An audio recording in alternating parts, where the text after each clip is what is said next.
Hello everyone, welcome to our math class. और आज हमारी क्लास जो है वो क्लास 6 से लेकर 8 तक के बच्चों के लिए है। और टॉपिक जो है वो टॉपिक है संख्याओं के गुणधर्मों पर बात हो रही थी। तो संख्याओं के गुणधर्मों में हमारा टॉपिक जो है 3 नियम हमने पहले पढ़ा दिए थे इस टॉपिक से रिलेटेड। एक तो संवर्ग प्रगुण, एक क्रम विनिमय प्रगुण, एक योग और गुणा का वितरण प्रगुण। तो अब संख्याओं के प्रगुण जो है उनमें अगला प्रगुण है संख्याओं का साहचर्य प्रगुण। ये योग का भी होता है, अंतर का भी होता है, गुणा का भी होता है, भाग का भी होता है।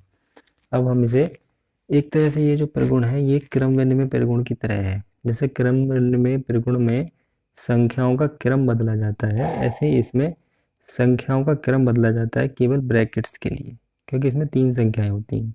तो संख्याओं का क्रम तो वही रहता है, केवल ब्रैकेट्स बदले जाते हैं। ठीक है, किस तरीके से देखिए, जैसे योग का साहचर्य प्रगुण है तो a प्लस बी प्लस सी है, तो हम क्या करेंगे इस बार तो b प्लस सी पे ब्रैकेट है, यानी कि b और c पर एक साथ जोड़ेंगे। पर अगर हम a और b को एक साथ ब्रैकेट में लिख के जोड़ दें और c अलग कर दें तो क्या दोनों तरफ की चीज़ें बराबर आएंगी? यदि बराबर आएंगी तो वो लागू होगा, नहीं आएंगी तो नहीं होगा। ऐसी अंतर में है a माइनस बी माइनस सी है, अगर b माइनस सी एक ब्रैकेट में है, अगर हम इनका क्रम बदल के इस ब्रैकेट को इधर लिख दें तो a माइनस बी को ब्रैकेट में बंद करके c को अलग लिख दें तो क्या ये बराबर आएगा? बराबर आएगा तो उस पर लागू होता है, वरना तो नहीं। ऐसे गुणा में है a गुणा बी गुणा सी बराबर a गुणा बी गुणा सी। एक बार b प्लस सी पे ब्रैकेट है, एक बार a प्लस बी पे, इसमें बराबर आ जाएगा तो लागू है, वरना नहीं है। ऐसी भाग में अब मैंने अपनी उदाहरण लेके संख्याओं के इन्हें करा है, आप समझिए किस तरीके से किस पर लागू होगा किस पर नहीं। जिस पर लागू है उस पर राइट लग रहा है काली स्केच से, जिस पर लागू नहीं है उस पर गलत लग रहा है। शुरू करते हैं। तो प्राकृतिक संख्याओं के लिए मैंने जो उदाहरण लिए हैं वो है 2, 3 और 4, 3 संख्याएं ली हैं। तो इन संख्याओं को यहाँ पर रखेंगे जिस तरह से सूत्र की तरह मान के यहाँ पर लिखो। a की जगह 2 रखा है, b की जगह 3, c की जगह 4, 2 3 4। एक बार 3 और 4 पर ब्रैकेट है, यानी कि b प्लस सी पर, और एक बार a प्लस बी पर। तो 2 प्लस 7, ऐसी 5 प्लस 4। ब्रैकेट्स वाले कोई पहले जोड़ेंगे क्योंकि ब्रैकेट लग रहा है तो पहले हमें ब्रैकेट को ही सॉल्व करना पड़ता है बोर्ड मास के सूत्र से। ये हो गए 9 9, यानी कि योग का साहचर्य प्रगुण प्राकृतिक संख्याओं पर लागू होता है। अब इन 3 उदाहरणों से ही सारे समझेंगे हम। 2 3 4 यहाँ रखा, 2 3 4 यहाँ रखा, पहले इस ब्रैकेट्स को सॉल्व किया तो 2 माइनस माइनस 1 माइनस 1 माइनस के 4, ये 3 आया, ये माइनस 3 आया, ये दोनों आए अलग अलग। तो अंतर का साहचर्य जो प्रगुण है वो प्राकृतिक संख्याओं पर लागू नहीं होता है, क्योंकि कट्टम लग रहा है, मैंने यहाँ लगा भी दिया है। गुणा के लिए भी इन्हीं संख्याओं को लेते हैं, 2 गुणा 3 गुणा 4, 3 और 4 पे ब्रैकेट है, 2 गुणा 3 गुणा 4, 2 और 3 पे ब्रैकेट है, यानी कि 2 गुणा 12, 6 गुणा 4, 24 ये आया, 24 ये आया। गुणा का साहचर्य प्रगुण प्राकृतिक संख्याओं पर लागू होता है। भाग के लिए a भागित b भागित c, मैंने ब्रैकेट इस बार a इधर की तरफ लगा दिया है, ये इधर लिख दिया संख्या, ये इधर, उससे कोई फर्क नहीं पड़ता। और a भागित b माइनस सी, a की जगह 2 3 4, 2 3 4। तो इसे ब्रैकेट को सॉल्व करेंगे, 2 में 3 का भाग करेंगे तो जाएगा नहीं, 2/3 ही लिखा जाएगा, भागित 4, ऐसे ही 3 भागित 4। भाग की जगह गुणा का निशान लगा के आगे वाली संख्या उल्टी कर देते हैं, परिमेय संख्याओं में पढ़ा होगा आपने। इसे हल करने पे कुल मिला के 2/12 आएगा, इसे हल करने पे 8/3 आएगा, ये दोनों बराबर नहीं आ रहे हैं, तो भाग के लिए भी साहचर्य प्रगुण प्राकृतिक संख्याओं पर लागू नहीं होता है। तो प्राकृतिक संख्याओं के लिए साहचर्य प्रगुण जो है वो केवल योग के लिए लागू होता है और गुणा के लिए, घटाने और भाग के लिए लागू नहीं होता। अब आ जाइए पूर्ण संख्याओं के लिए। पूर्ण संख्या ले ली हमने, पूर्ण संख्या को सूत्र वही लिखा रहेगा, सेम रहेगा। पूर्ण संख्या का उदाहरण है 0 2 4, क्योंकि ये तीनों पूर्ण संख्याएं हैं। ऐसे ही हमने यहाँ लिखा a की जगह 0, b की जगह 2, c की जगह 4, a की जगह 0, b की जगह 2, c की जगह 4। केवल ब्रैकेट्स पे ध्यान देना है आपको, एक बार b प्लस सी पे ब्रैकेट है, एक बार a प्लस बी पे, यानी कि एक बार इसे पहले जोड़ेंगे एक बार इसे पहले जोड़ेंगे, जोड़ के दोनों तरफ बराबर ही आ रहा है 6 6, यानी कि योग के लिए पूर्ण संख्याओं पर साहचर्य प्रगुण लागू होता है। अब आ जाइए अंतर के लिए भी, 0 माइनस 2 माइनस 4, 0 माइनस 2 माइनस 4। तो 0 माइनस ये आया माइनस के 2, माइनस के 2 माइनस 4, ये तो आ गया प्लस के 2, और ये आया माइनस के 6, यानी कि दोनों कैसे आ रहे हैं? अलग अलग। इसलिए अंतर के लिए ये लागू नहीं हो रहा है। गुणा के लिए देखते हैं, a गुणा b गुणा c, यानी कि इसी सूत्र में 0 गुणा 2 गुणा 4, 0 गुणा 2 गुणा 4, 2 चौक 8, 0 गुणा 4, 0 किसी में गुणा करते हैं वो 0 बना देता है, तो गुणा के लिए भी ये लागू होता है। अब इसके लिए देखते हैं भाग के लिए, 0 भागित 2 भागित 4 बराबर 0 भागित 2 भागित 4। तो 0 के लिए मैंने ये करके दिखाया, तो 0 के लिए तो ये लागू हो रहा है। फिर मैंने इसलिए एक और उदाहरण लेके आपको नीचे करके दिखा रखा है, क्योंकि ये लागू नहीं होता है। किसी किसी संख्या के लिए कभी कभी हो जाता है, वो एक कोइंसिडेंस कह सकते हैं, पर हमें सभी संख्याओं के लिए लागू करवा के दिखाना पड़ता है, इसलिए मैंने दूसरा उदाहरण भी लेके दिखा रखा है। 3 भागित 6 भागित 12, 3 भागित 6 भागित 12। तो पहले इस ब्रैकेट को सॉल्व करेंगे, तो 3 भागित 6 से 12 में भाग करेंगे तो 1/2 आ जाएगा। ये 1/2 भागित 12, इन दोनों को जब सॉल्व करेंगे तो ये दोनों बराबर नहीं आएंगे, यानी कि इसके लिए लागू नहीं होगा। यानी कि प्राकृतिक संख्या पूर्ण संख्या के लिए बिल्कुल सेम है, जोड़ और गुणा के लिए लागू है, अंतर के लिए लागू नहीं है। अब आ जाती है पूर्णांकों की बारी। पूर्णांकों के लिए मैंने उदाहरण ले रखे -1, -2 और +3। पूर्णांक धनात्मक ऋणात्मक दोनों होते हैं, इसलिए मैंने 2 ऋणात्मक पूर्णांकों के लिए हैं और 1 धनात्मक। फिर हमने इसी सूत्र के हिसाब से जब इसमें रखा है तो दोनों तरफ बराबर आ गया 0 0, तो इसके लिए लागू होता है। फिर ऐसी अंतर के लिए जब हमने रखा है, हमने बड़ा ब्रैकेट यूज करना पड़ा है क्योंकि माइनस की संख्या छोटा ब्रैकेट आ रहा है अंदर, तो हम -1 माइनस बड़ा ब्रैकेट -2 -3, फिर एक बार ब्रैकेट इन दोनों पर लग जाएगा और -3 अलग हो जाएगा।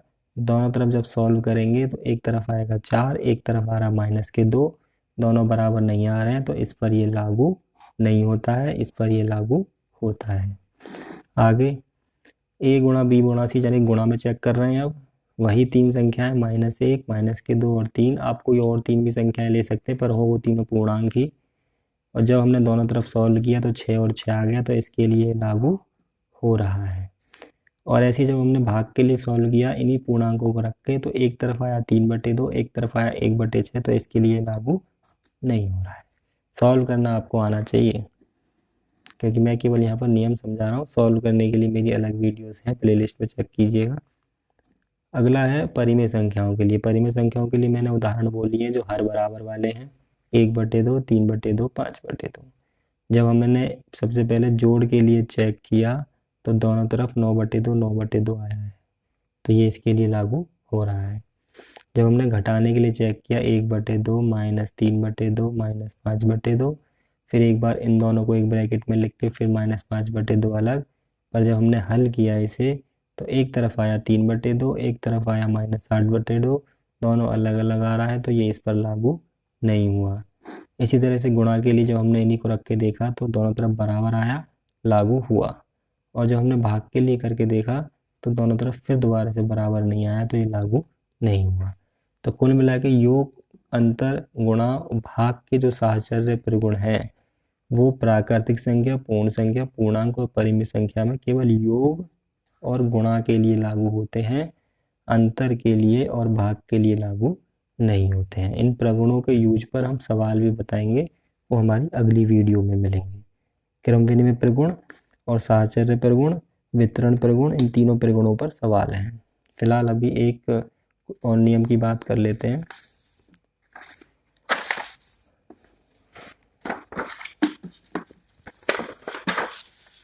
ये है संख्याओं का तत्समक अवयव।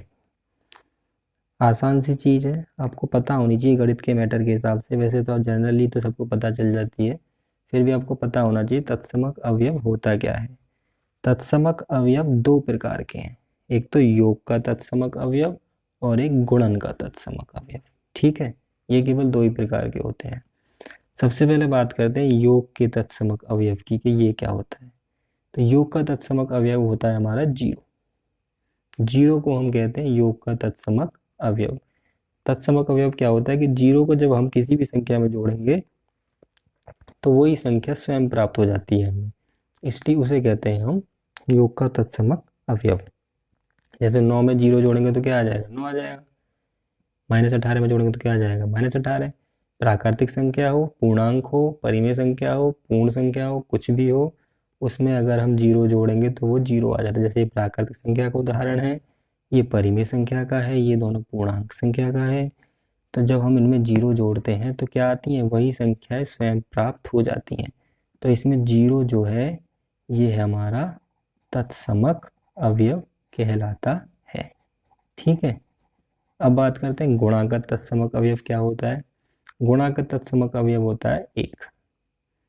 गुणा का मतलब है गुणा करने में, यानी कि एक की जब हम किसी भी संख्या में गुणा करते हैं तो वही संख्या प्राप्त होती है। जीरो जोड़ते हैं तो वही संख्या प्राप्त होती है, एक की गुणा करते हैं तो वही संख्या प्राप्त होती है। ये भी सभी संख्याओं के लिए बराबर होगी, चाहे वो प्राकृतिक हो, पूर्णांक हो, परिमेय हो। 9 में 1 की गुणा करेंगे तो क्या आएगा 9, -7 में 1 की गुणा करेंगे क्या आएगा -7, -7/11 में 1 की गुणा करेंगे क्या आएगा -7/11। तो इसे एक को जो एक है इसे कहते हैं हम गुणा का तत्समक अवयव। ठीक है, समझ में आ गया आपको।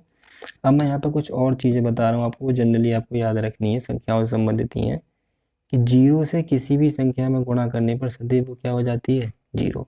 एक से गुणा करने पर तो वही संख्या स्वयं आती है, जीरो जोड़ने पर भी वही संख्या स्वयं आती है, पर अगर जीरो से गुणा करेंगे तो वो क्या हो जाएगी, जीरो। चाहे वो कितनी भी बड़ी संख्या हो, 1 लाख हो चाहे 10 लाख हो, अगर जीरो से गुणा करेंगे तो वो सबको क्या बना देती है, जीरो। और आगे कुछ और नियम देखते हैं। जैसे किसी भी संख्या में एक से भाग करेंगे तो वही संख्या स्वयं आ जाती है, एक से गुणा करने पर भी वही संख्या आती है, और एक से भाग करने पर भी वही संख्या आती है। अगर जीरो में किसी भी संख्या से भाग करेंगे तो जीरो ही आएगा उत्तर। लेकिन अगर जीरो से भाग करेंगे, दोनों में डिफरेंस है इसलिए मैंने दोनों को बिल्कुल साइड में लिख रखा है, एक के पास एक। अगर जीरो में भाग कर रहे हैं यानी कि इस बार जीरो लिखी जाएगी अंदर, 9 लिखा जाएगा बाहर, तो इसका उत्तर आएगा जीरो। लेकिन अगर जीरो बाहर है 9 अंदर है तो इसका उत्तर आता है अनंत। अनंत मतलब जिसको ज्ञात नहीं किया जा सकता, भाग चलता ही रहता है, उसे कहते हैं अनंत।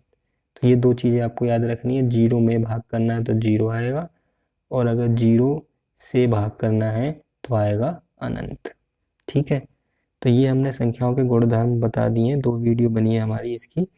तो दोनों वीडियो में मैंने जितने भी संख्याओं के नियम हैं, साहचर्य प्रगुण है, क्रम विनिमय प्रगुण है, संवर्ग प्रगुण है, वितरण नियम है, और तत्समक नियम जो है ये मैंने आपको समझाए हैं। अब इन पर आधारित कुछ सवाल हैं, उसकी वीडियो आपको जल्दी मिलेगी। तब तक धन्यवाद।